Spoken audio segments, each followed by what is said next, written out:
കേരള ചരിത്ര പഠനങ്ങളിലെ പ്രധാന ഏടുകളായ മഹാശിലാ സ്മാരകങ്ങൾ നാശത്തിന്റെ വക്കിൽ. കാസർഗോഡ് ജില്ലയിലെ വിവിധ പ്രദേശങ്ങളിൽ അവശേഷിക്കുന്ന കുടക്കല്ലുകളിലും തൊപ്പിക്കല്ലുകളും സംരക്ഷണമില്ലാതെ നശിക്കുകയാണ്. ജില്ലയിലെ കരിപ്പാടകം, പെർളടുക്കം, പനയാൽ, പിലിക്കോട്, കൊടക്കാട്, ബന്തെടുക്ക എന്നിവിടങ്ങളിലാണ് കുടക്കല്ലുകളും തൊപ്പിക്കല്ലുകളും അവശേഷിക്കുന്നത്.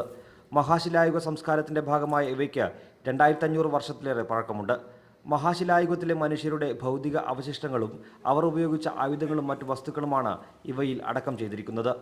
നാമാവശേഷമായിക്കൊണ്ടിരിക്കുന്ന ഇവ സംരക്ഷിക്കാൻ പുരാവസ്തു വകുപ്പും ആർക്കിയോളജിക്കൽ സർവേ ഓഫ് ഇന്ത്യയും ഉടൻ നടപടി സ്വീകരിക്കണമെന്ന് ചരിത്ര സ്നേഹികൾ ആവശ്യപ്പെടുന്നു. ഇന്നിവിടെ നമ്മൾ നിൽക്കുന്ന പ്രളക്കത്താണ്. ഇവിടെയാണെങ്കിൽ ഒരു പറമ്പിൽ 4 കൊടക്കല്ലുകൾ സംരക്ഷിക്കപ്പെടുന്നുണ്ട്. കാരണം വിശ്വാസവുമായി ബന്ധപ്പെട്ടുകൊണ്ട് തന്നെ ദൈവവുമായി ബന്ധപ്പെട്ട സങ്കല്പ ഭാഗമായിട്ട് തന്നെ അവർ അതിനെ സംരക്ഷിച്ചുകൊണ്ട് പോവുകയാണ്. ഇതുപോലെ കൊടക്കല്ലുകളും മറ്റും സംരക്ഷിക്കുവാൻ വേണ്ടിയിട്ട് പുരാവസ്തു വകുപ്പും അതുപോലെ തന്നെ ഇന്ത്യയിലെ ആർക്കിയോളജി സർവേ ഓഫ് ഇന്ത്യയും ശ്രമിച്ചാൽ ഭാവിയുടെ തലമുറയ്ക്ക് ഇതുപോലെ കാണുവാൻ വേണ്ടി സാധിക്കുമെന്ന് നമ്മൾ കരുതുകയാണ്.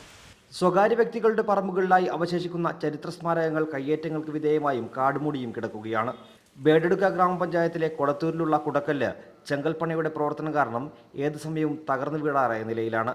ഉടൻ നടപടി സ്വീകരിച്ചില്ലെങ്കിൽ ഇവ ചരിത്ര പുസ്തകങ്ങളിലെ ഓർമ്മചിത്രങ്ങൾ മാത്രമായി മാറും.